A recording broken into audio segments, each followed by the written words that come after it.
Hello बच्चों, मैं राहुल कुमार आप लोगों का पीसीएस ऑनलाइन क्लास के यूट्यूब चैनल पर स्वागत करता हूं। तो बच्चों, आप लोग कैसे? उम्मीद करते हैं कि आप लोग ठीक होंगे और मन लगा के पढ़ रहे होंगे। तो बच्चों, हम लोग जो अभी पढ़ रहे थे रिफ्लेक्शन ऑफ लाइट चैप्टर है, प्रकाश का परावर्तन 10th क्लास का, उसको हम लोग पढ़ रहे थे। और पार्ट वाइज क्या कर रहे थे हम लोग, हर एक टॉपिक को हम लोग को क्या करना है, पढ़ना है। तो कुछ टॉपिक तो पढ़ा दिए एक लाइन से, आप लोग क्या कर सकते हैं, उस टॉपिक से संबंधित वीडियो क्या कर सकते हैं, आराम से देख सकते हैं। सारा जो वीडियो बना है इस चैप्टर का, सबका क्या कर दिया, प्लेलिस्ट बना दिए हैं। तो आप लोग मेरे चैनल पे जाके प्लेलिस्ट से सारा वीडियो क्या कर सकते हैं, देख सकते हैं। ठीक है, एक लाइन से पूरी तरीके से इस चैप्टर को हम लोग को क्या करना है, कंप्लीट करना है। तो देखिए बच्चों, हम लोग पिछले क्लास में जो पढ़े थे, ठीक है, कि हम लोग जैसे पिछले क्लास में पढ़े थे कि जैसे फोकस दूरी यानी फोकल लेंथ और रेडियस ऑफ कर्वेचर के बीच क्या रिलेशन होता है, और उसको हम लोग डिराइव भी किए थे, इसको हम लोग प्रूफ भी किए थे। ठीक है, और आज हम लोग इमेज बनाने के लिए सीखेंगे। लेकिन इमेज बनाने से यानी इमेज बनाने के लिए सीखने से पहले हम लोगों को क्या करना पड़ेगा, कुछ टर्म जो होता है, कुछ टर्म का यूज करते हैं इमेज बनाने के लिए। ठीक है, वो टर्म का हम लोग को क्या करना पड़ेगा, समझना पड़ेगा। ठीक है, वो टर्म यदि हम लोग समझ जाते हैं तो हम लोग उसी टर्म में से कुछ एक दो का यूज करके हम लोग इमेज का फॉर्मेशन आराम से कर सकते हैं। तो देखिए कुछ टर्म क्या है, ध्यान से समझिए सब कोई। तो देखिए, इससे पहले मैं आप लोग को बता चुके हैं इस चीज के बारे में। जैसे सबसे पहला टर्म बात करते हैं हम लोग, सबसे पहला कंडीशन हम लोग समझेंगे कि रे को इंसिडेंट करेंगे किसके पैरेलल, तो प्रिंसिपल एक्सिस के पैरेलल। ठीक है, कॉनकेव मिरर यानी अवतल दर्पण और कॉन्वेक्स मिरर दोनों में एक रे को इंसिडेंट करेंगे प्रिंसिपल एक्सिस के पैरेलल। तो प्रिंसिपल एक्सिस के पैरेलल जब इंसिडेंट करते हैं तो होता क्या, आप लोग तो वाकिफ है इस चीज से। ठीक है, अगर जो नहीं भी जान रहे तो ध्यान से देखिए, जब भी हम लोग प्रिंसिपल एक्सिस के पैरेलल, ठीक है, रे को इंसिडेंट करते हैं प्रिंसिपल एक्सिस के पैरेलल, तो रे रिफ्लेक्शन के बाद क्या होता है, प्रिंसिपल एक्सिस के एक पॉइंट से गुजरता है।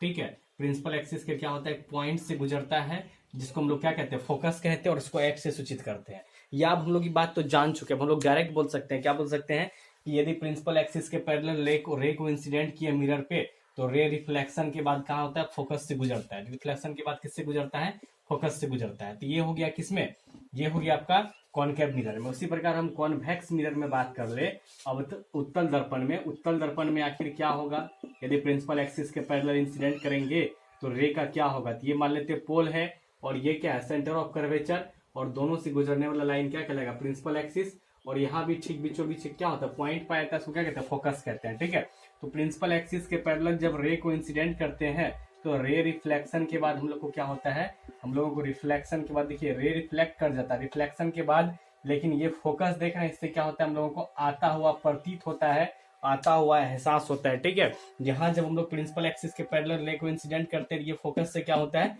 गुजरता है। और यहाँ यदि प्रिंसिपल एक्सिस के पैरेलल हम लोग रे को इंसिडेंट किए, तो ये जो रिफ्लेक्टेड रे है, ये हम लोगों को कहाँ से आता हुआ एहसास होगा, ये हम लोगों को आता हुआ प्रतीत होगा, हम लोगों को आता हुआ एहसास होगा कहाँ से, तो हम लोगों को आता हुआ एहसास होगा कहाँ से, फोकस से। कहाँ से आता हुआ एहसास होगा, फोकस से। ठीक है, तो उम्मीद करते बच्चों आप लोग ये बात क्या कर चुके हैं, समझ चुके हैं। अब देखिए दूसरा कंडीशन समझते हैं। ठीक है, इसका दूसरा कंडीशन क्या है, उसको भी हम लोग क्या करते हैं, तेजी से देख लेते हैं। देखिए दूसरा कंडीशन हम लोग समझे, तो देखिए दूसरा कंडीशन में कहता है कि यदि हम रे को, जैसे हम प्रिंसिपल एक्सिस के पैरेलल यदि हम इंसिडेंट किए, ठीक है, तो फोकस से गुजरा। अब देखिए क्वेश्चन क्या कर रहा है, दूसरा कंडीशन में कर रहा है कि यदि हम फोकस के डायरेक्शन से इंसिडेंट कर दे, किसके डायरेक्शन से, यदि रे को हम फोकस के डायरेक्शन में इंसिडेंट कर दे। ठीक है, जैसे ये ठीक बीचों बीच एक पॉइंट पाए तो उसको क्या कहते हैं, फोकस कहते हैं। तो रे को हम क्या करते हैं, मिरर पे इंसिडेंट करेंगे, मिरर पे आपतित करेंगे, लेकिन किससे गुजारते हुए, तो रे को हम लोग फोकस से गुजारते हुए क्या करेंगे, आपतित करेंगे मिरर पे। तो फोकस से गुजारते हुए क्या किए, इंसिडेंट किए। और जब भी रे को फोकस से गुजारते हुए इंसिडेंट करते हैं, रे को फोकस से गुजारते हुए क्या करते हैं, इंसिडेंट करते हैं, तो रे का आखिर होगा क्या, रे आखिर गुजरेगा कहां से, इस बात को हम लोग समझते हैं। तो फोकस के डायरेक्शन से यदि हम लोग इंसिडेंट किए तो ये हो गया इंसिडेंट रे, आपतित किरण हो गया। ठीक है, और देखिए ये आपतन बिंदु यानी इंसिडेंट पॉइंट हो गया। तो सबसे पहले हम लोग क्या करते हैं, नॉर्मल खींचते हैं, नॉर्मल खींच के हम लोग क्या करते हैं, एंगल ऑफ इंसिडेंट पता करते हैं, और उतना ही माप का एंगल ऑफ रिफ्लेक्शन बना के रे को क्या कर देंगे, रिफ्लेक्ट कर देंगे। तो सबसे पहले हम लोग एंगल ऑफ इंसिडेंट पता करते हैं। तो देखिए यहाँ पे ये हम देखिए सबसे पहले हम लोग को इंसिडेंट रे तो पता है, लेकिन एंगल ऑफ इंसिडेंट यानी आपतन कोण पता करने के लिए क्या करना पड़ेगा, नॉर्मल खींचना पड़ेगा। तो नॉर्मल खींचने के लिए आप लोग को बताएं, स्पेरिकल मिरर में जब भी नॉर्मल खींचना हो किसी पॉइंट पे, डायरेक्ट उस पॉइंट को सेंटर ऑफ कर्वेचर से क्या कर देंगे, मिला देंगे। सेंटर ऑफ कर्वेचर से जैसे ही मिलाएंगे तो ये जो लाइन मिला ये किसका काम करेगा, नॉर्मल का काम करेगा। तो देखिए ये नॉर्मल हो गया और ये इंसिडेंट रे हो गया, दोनों के बीच जो एंगल बन रहा है इसको हम लोग कहते हैं आपतन कोण यानी एंगल ऑफ इंसिडेंट। ठीक है, तो ये आई उसी माप का हम लोग सेम आई के बराबर का क्या करेंगे, आर बना देंगे। सेम आई के बराबर का आपतन कोण के माप का परावर्तन कोण सेम टू सेम उसके बराबर का क्या कर देंगे, परावर्तन कोण हम लोग क्या करते हैं, बना देते हैं। आपतन कोण का जितना माप है उतना ही माप का क्या कर दिए, परावर्तन कोण बना के किरण को क्या कर दिए, परावर्तित कर दिए, रिफ्लेक्ट कर दिए। तो देखिए जब फोकस के डायरेक्शन से इंसिडेंट किए रे को, तो रे क्या हुआ, रिफ्लेक्ट हुआ। तो देखिए फोकस के डायरेक्शन से इंसिडेंट कर रहे हैं जब, तो रिफ्लेक्ट होने के बाद ये रे जो है देखिए प्रिंसिपल एक्सिस के क्या हो जाता है, पैरेलल हो जाता है। क्या हो जाता है, पैरेलल। यदि हम लोग रे को इंसिडेंट किए मिरर पे फोकस के डायरेक्शन से, तो रे रिफ्लेक्शन के बाद क्या होता है, प्रिंसिपल एक्सिस के पैरेलल हो जाता है। ठीक है, इस बात को आप लोग को ध्यान में रखना है। उसी प्रकार हम लोग बात करते हैं किसमें, कॉन्वेक्स मिरर यानी उत्तल दर्पण में बात करें तो उत्तल दर्पण में भी ठीक बीचों बीच पॉइंट पाया जाता है, उसको ध्रुव कहते हैं, पोल कहते हैं, सेंटर ऑफ कर्वेचर पाया जाता है। दोनों से गुजरने वाला लाइन क्या कहलाता है, प्रिंसिपल एक्सिस कहलाता है। क्या कहलाता है, प्रिंसिपल एक्सिस।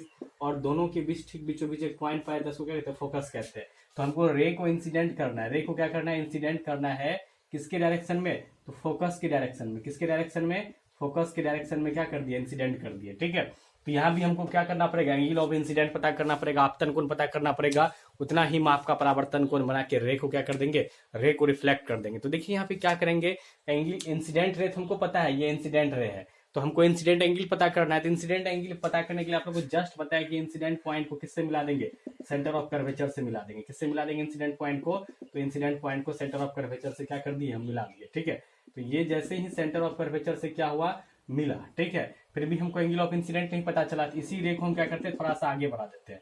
तो अब देखिए यही देखिए यहाँ जो लाइन खींचे इस पॉइंट को और सेंटर ऑफ कर्वेचर को मिलाने के लिए नॉर्मल का काम कर रहा है, इसी को क्या कर दिया, आगे बढ़ा दे, तो ये भी क्या करेगा, नॉर्मल का ही काम करेगा। तो ये इंसिडेंट रे और ये नॉर्मल, ये दोनों के बीच जो एंगल बनेगा उसको इंसिडेंट एंगल कहेंगे, और उतना ही माप का रिफ्लेक्टेड एंगल क्या कर देंगे, बना देंगे।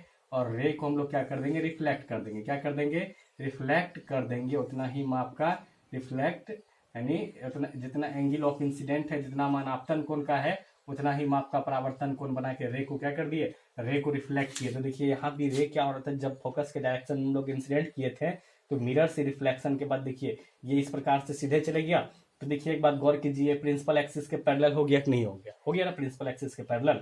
तो जब भी एक बात ध्यान में रखिए, जब भी हम लोग रे को इंसिडेंट करते हैं, क्या करते हैं, रे को जब भी हम लोग इंसिडेंट करेंगे फोकस के डायरेक्शन से, तो ये रिफ्लेक्शन के बाद क्या हो जाएगा, प्रिंसिपल एक्सिस के पैरेलल हो जाएगा। और यहाँ भी देखिए फोकस के डायरेक्शन में क्या किया, इंसिडेंट किए हैं, तो रिफ्लेक्शन के बाद क्या हो जा रहा है, ये प्रिंसिपल एक्सिस के पैरेलल हो जा रहा है। ठीक है, तो यहाँ देखिए अपने मन से कोई काम नहीं करते, हम लोग एंगल ऑफ इंसिडेंट पता करते हैं और उतना ही माप का क्या कर दिए, साइड एंगल ऑफ रिफ्लेक्शन बना दिए और रे को क्या कर दिए, रिफ्लेक्ट कर दिए। तो दोनों कंडीशन में देख रहे हैं, यहाँ भी प्रिंसिपल एक्सिस के पैरेलल हो जा रहा है और यहाँ भी क्या हो जा रहा है, प्रिंसिपल एक्सिस के पैरेलल हो जा रहा है। ठीक, जस्ट उसका रिवर्स, जब हम लोग प्रिंसिपल एक्सिस के पैरेलल बचते हैं तो फोकस से गुजरता है, प्रिंसिपल एक्सिस के पैरेलल बचते हैं तो फोकस से गुजरता है, और वही फोकस के डायरेक्शन में इंसिडेंट करते हैं तो प्रिंसिपल एक्सिस के क्या होता है, पैरेलल हो जाता है। यहाँ भी फोकस के डायरेक्शन में इंसिडेंट किया तो प्रिंसिपल एक्सिस के क्या हो गया, पैरेलल हो गया। ठीक है, तो उम्मीद करते हैं ये बात आप लोगों को क्या हो गया होगा, समझ में आ गया होगा। ये दो कंडीशन हो गया। ठीक है, और दो कंडीशन हम लोग को क्या करना है, पढ़ना है। ठीक, तो देखिए तीसरा कंडीशन क्या है, समझते हैं तीसरा कंडीशन किसे क्या होगा, इस बात को हम लोग क्या करते हैं, समझते हैं। ठीक, तो देखिए तीसरा कंडीशन क्या है कि जब भी रे को हम लोग इंसिडेंट करें, जब भी हम लोग रे को इंसिडेंट करें मिरर पे, ठीक है, किसके डायरेक्शन में, तो सेंटर ऑफ कर्वेचर के डायरेक्शन में। किसमें, किसके डायरेक्शन में, सेंटर ऑफ कर्वेचर के डायरेक्शन में। जैसे ये पोल हो गया, ये सेंटर ऑफ कर्वेचर हो गया, दोनों से गुजरने वाला लाइन प्रिंसिपल एक्सिस हो गया। तो इस बार रे जो इंसिडेंट कर रहे हैं किसके डायरेक्शन से, सेंटर ऑफ कर्वेचर के डायरेक्शन से। तो देखिए जब भी आप लोग ध्यान में रखिए, जब भी हम लोग रे को इंसिडेंट करेंगे सेंटर ऑफ कर्वेचर के डायरेक्शन से, ठीक है, सेंटर ऑफ कर्वेचर से गुजारते हुए यदि रे को इंसिडेंट करते हैं किस पे, मिरर पे, ठीक है, तो एक बात हमेशा ध्यान में रखिए, रे जिस डायरेक्शन से आता है उसी डायरेक्शन में क्या होता है, वापस लौट जाता है। क्या समझे, जब भी सेंटर ऑफ कर्वेचर से गुजारते हुए रे को इंसिडेंट करते हैं किस पे, मिरर पे, तो रे जिस डायरेक्शन से आता है उसी डायरेक्शन में क्या होता है, वापस लौट जाता है।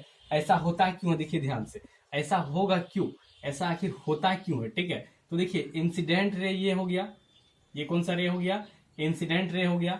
ठीक है, और यदि हम इंसिडेंट एंगल यानी आपतन कोण पता करना चाहे तो हमको क्या करना पड़ेगा, नॉर्मल खींचना पड़ेगा।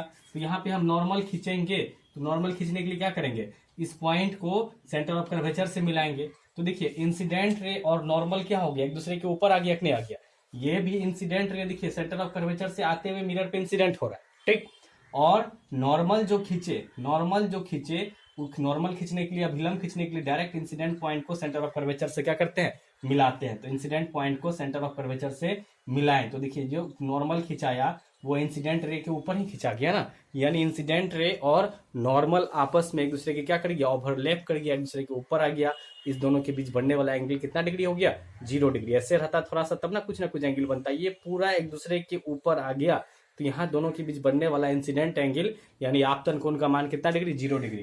तो आपतन कोण यहाँ पे कितना हो गया, आपतन कोण हो गया यहाँ पे इंसिडेंट एंगल हो गया 0 डिग्री। और हम लोग जानते हैं परावर्तन, प्रकाश के परावर्तन के नियम से, ठीक है, प्रकाश के परावर्तन के नियम से क्या जानते हैं कि आपतन कोण का मान परावर्तन कोण के बराबर होता है। जितना माप आपतन कोण का होता है उतना ही माप किसका होता है, परावर्तन कोण का।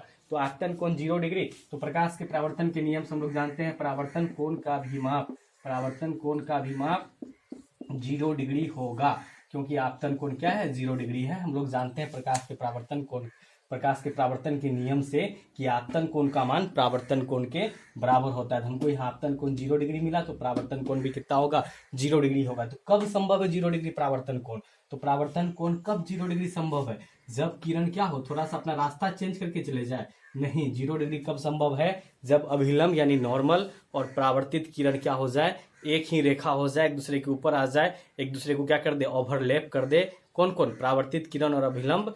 तब ही परावर्तन कोण का मान क्या है, 0 डिग्री संभव है। यानी यहाँ पे जो किरण को परावर्तित करेंगे उसको क्या करना पड़ेगा, नॉर्मल के ऊपर से गुजारना पड़ेगा। किसके ऊपर से गुजारना पड़ेगा, वापस जो भेजेंगे नॉर्मल के ऊपर से, ठीक है। तो आप लोग को ये बात अब समझ में आ गया होगा कि जब भी हम लोग सेंटर ऑफ कर्वेचर के डायरेक्शन से रे को इंसिडेंट करते हैं, सेंटर ऑफ कर्वेचर यानी वक्रता केंद्र की दिशा में यदि किरण को दर्पण पे आपतित करते हैं, इंसिडेंट करते हैं, तो किरण जिस डायरेक्शन से जाता है उसी डायरेक्शन में क्या होता है, वापस लौट जाता है। तो ये हम लोग देखें किसमें, ये देखें हम लोग किसमें, ये देखें हम लोग कॉनकेव मिरर में। अब देखिए हम लोग कॉन्वेक्स मिरर में भी देख लेते हैं, उत्तल दर्पण में भी देख लेते हैं आखिर होता क्या है। तो देखिए उत्तल दर्पण में क्या होगा, ध्यान से देखिए सबको। जैसे ये क्या पोल, इधर क्या सेंटर ऑफ कर्वेचर, दोनों से गुजरने वाला लाइन क्या, प्रिंसिपल एक्सिस, ठीक है। और उसके बाद देखिए इस बार हम रे को किसके डायरेक्शन में इंसिडेंट कर रहे हैं, रे को जो इंसिडेंट कर रहे हैं सेंटर ऑफ कर्वेचर के डायरेक्शन में। तो इस बार भी वही होगा, ठीक है।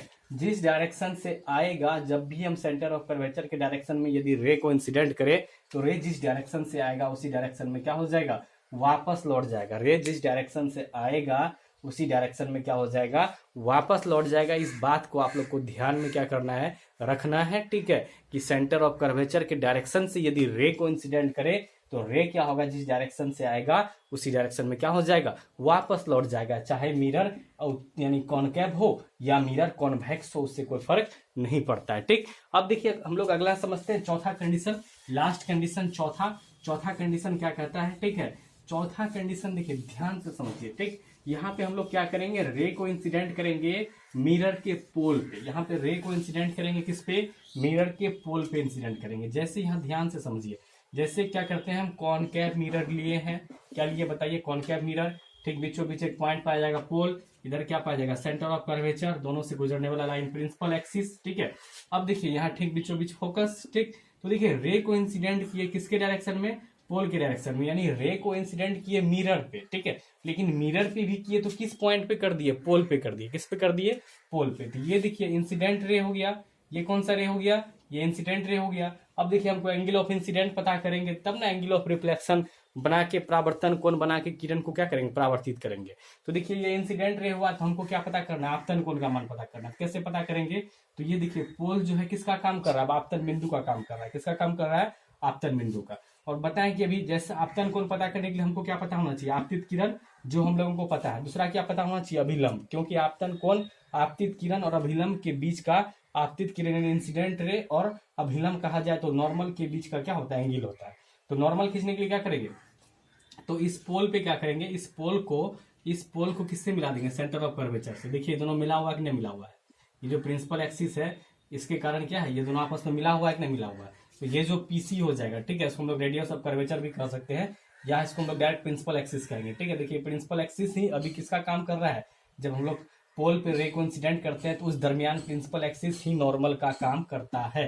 तो ये प्रिंसिपल एक्सिस हो गया, ठीक है, मुख अक्ष हो गया, ठीक है, ये नॉर्मल का काम कर रहा है। तो ये दोनों के बीच कौन सा कोण बना, आपतन कोण। कौन सा कोण बना, आपतन कोण आई। उतना ही माप का, अब देखिए परावर्तन कोण क्या करेंगे, प्रिंसिपल एक्सिस के साथ उतना ही माप का परावर्तन कोण बनाते हुए क्या कर देंगे, प्रिंसिपल एक्सिस, क्योंकि यहाँ पे नॉर्मल का काम कर रहा है तो प्रिंसिपल एक्सिस के साथ ही उतना ही माप का परावर्तन कोण बना के रे को इंसिडेंट कर देंगे। ठीक, और देखिए उसी प्रकार हम लोग बात करते हैं किसके बारे में, कॉन्वेक्स मिरर के बारे में, उत्तल दर्पण के बारे में बात करें कि कॉन्वेक्स मिरर में आखिर क्या होगा। ठीक है, कॉन्वेक्स मिरर में आखिर क्या होगा, तो कॉन्वेक्स मिरर के ठीक बीचों बीच पोल, ये सेंटर ऑफ कर्वेचर, दोनों से गुजरने वाला लाइन प्रिंसिपल एक्सिस। ठीक है, और यहाँ पे भी रे को इंसिडेंट करते हैं किसके डायरेक्शन में, पोल के डायरेक्शन में। किसके डायरेक्शन में, पोल के डायरेक्शन में। तो यहाँ भी नॉर्मल खींचेंगे, नॉर्मल खींचेंगे तो क्या करेंगे, पोल को सेंटर ऑफ कर्वेचर से मिलाएंगे। ठीक है, तो यही किसका काम करेगा, नॉर्मल का। इसी को थोड़ा आगे बढ़ा दे तो वही क्या होता है, वो आगे बढ़ने वाला लाइन भी क्या करता है, नॉर्मल का ही काम करता है। तो ये जो लाइन है यहाँ पे क्या है, प्रिंसिपल एक्सिस है। तो यहाँ पे नॉर्मल का काम कौन कर रहा है, प्रिंसिपल एक्सिस।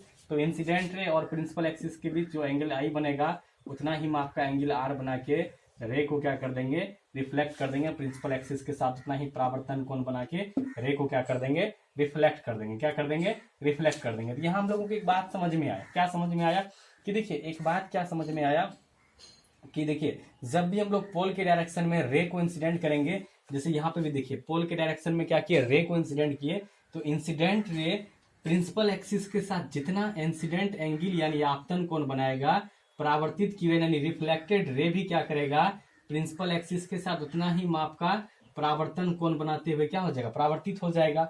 ठीक है, उसी प्रकार देखिए ये इंसिडेंट रे आपतित किरण यहाँ पे देखिए प्रिंसिपल एक्सिस के साथ जितना माप का आपतन कोण बना रहा है, रिफ्लेक्टेड रे भी क्या हो रहा है, प्रिंसिपल एक्सिस के साथ उतना ही माप का परावर्तन कोण बनाते हुए क्या होता है, परावर्तित हो जाता है, रिफ्लेक्ट हो जाता है। तो उम्मीद करते हैं ये चारों पॉइंट आप लोगों को समझ में आ गया होगा, यहाँ तक आप लोगों को कोई दिक्कत नहीं होगा। ये चार कंडीशन क्या किया आज हम लोग पढ़े। ठीक है, और देखिए इसी चार कंडीशन में से, देखिए इसी चार कंडीशन में से किसी दो कंडीशन का जो हमारे लिए सुटेबल होगा, ठीक है, उसी दो कंडीशन का यूज करके हम लोग क्या करेंगे, इमेज का फॉर्मेशन करेंगे। ठीक है, चार कंडीशन में से किसी दो कंडीशन का, क्योंकि देखिए हम लोग का जो इमेज बनता है मिरर पे, वास्तव में क्या होता है कि बहुत सारा रे हम लोगों के शरीर से मिरर पे पड़ता है, और मिरर से रिफ्लेक्ट होने के बाद सारा का सारा रे जिस पॉइंट पे मिलेगा वहीं क्या होता है, इमेज बनता है, या जिस पॉइंट पे मिलता है वह प्रतीत होता है वहीं क्या होता है, इमेज बनता है। लेकिन जब भी हम लोग बोर्ड पे या कॉपी में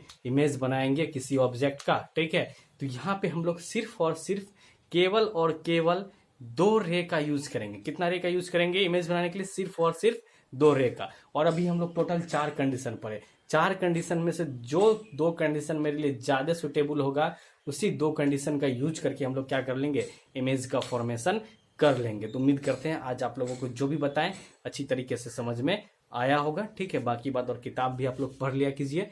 ठीक, और बात करते हैं हम लोग क्या कि बहुत बच्चों का डिमांड रहता है कि सर नोट्स भेजिए। ठीक, फिलहाल अभी नोट्स का कोई सुविधा नहीं है। ठीक, आप लोग क्या कर सकते हैं, वीडियो देख के भी समझिए। ठीक, धीरे धीरे आने वाले समय में हो सकता है आप लोग को नोट्स भी दें, लेकिन अभी वैसा कोई फिलहाल नोट्स का सुविधा नहीं है। ठीक, आप लोग बोर्ड देख के डायरेक्ट समझिए, बाकी किताब पढ़िए, अच्छा अच्छा किताब है, किताब से पढ़िए, खुद बैठ के नोट्स बनाइए। ठीक, तो हम बात करते हैं किसके बारे में। हाँ, तो आज का वीडियो आप लोगों को जरूर अच्छा लगा होगा। तो यदि अच्छा लगता है तो अपने दोस्तों के बीच क्या कीजिए, शेयर कीजिए, और साथ ही साथ चैनल को क्या कीजिए, यानी चैनल को सब्सक्राइब कीजिए, वीडियो को लाइक कीजिए, और कमेंट करके बताइए कि यदि कुछ इंप्रूवमेंट का जरूरत होगा तो जरूर इंप्रूवमेंट करेंगे, या आप लोगों को पढ़ाई कैसा लगता है ये बात जरूर आप लोग क्या कीजिए, लिखिए। ठीक, तो आज के लिए इतना ही रहने देते हैं, मिलते हैं हम लोग अगले क्लास में। धन्यवाद।